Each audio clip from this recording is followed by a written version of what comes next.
আমরা যখন প্রাইমারি স্কুলে ছিলাম আমাদেরকে শেখানো হতো ইউনিটি, গ্রুপ মিলে কাজ করো, সবার সাথে কথা বলো। বাট আই ডোন্ট নো বড় হতে হতে এগুলো কোথায় বিলুপ্ত হয়ে গেল। আমরা খুশিই ছিলাম আমাদের জীবনে, বাট কিছু বছর পরে এই খুশি আমাদের থেকে কেড়ে নেওয়া হলো। আমাদেরকে 3 গ্রুপে ভাগ করে দেওয়া হলো, সায়েন্স, আর্টস অ্যান্ড কমার্স।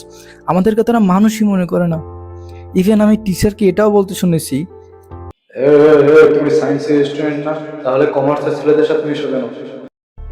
দেখেন, প্রবলেমটা টিচারের না, তিনিও আবার সিস্টেমের মধ্যে আবদ্ধ।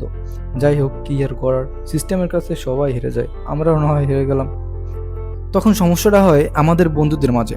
বিনা কারণে আমরা ভিন্ন ভিন্ন গ্রুপের সাথে লড়াই করি। ওয়েল, নিয়ম মোতাবেক সবার মতো আমারও গ্রুপ ভিন্ন হয়ে গেছে। যেমনটা সবার সাথে হয় ঠিক তেমনটাই আমার সাথে হয়েছে। Peer pressure. I think science নেওয়ার শুরুটা ঠিক এমনই হয়।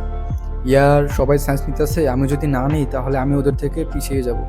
অ্যান্ড এই পিয়ার প্রেশারের কারণেই আমরা বেশিরভাগ স্টুডেন্ট সায়েন্স নিই।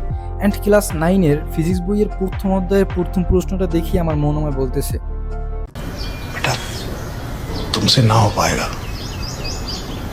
हमें तुम्हारे लक्षण बिल्कुल ठीक नहीं लग रहा है, तुमसे ना हो पाएगा। এটা শুধু আমার ক্ষেত্রেই না, প্রত্যেকটা সায়েন্স স্টুডেন্টের ক্ষেত্রেই এরকম হয়। যাই হোক, শুরুটা কঠিন হলেও চর্চা করতে করতে শেষটা সুন্দর হয়। যারা আমার মতো পিয়ার প্রেশারের কারণে সায়েন্স নিয়েছেন তাদেরকে বলতেছি, দেখেন, সায়েন্স আমাদের কাছে তখনই কঠিন লাগে যখন আমরা চর্চা না করি।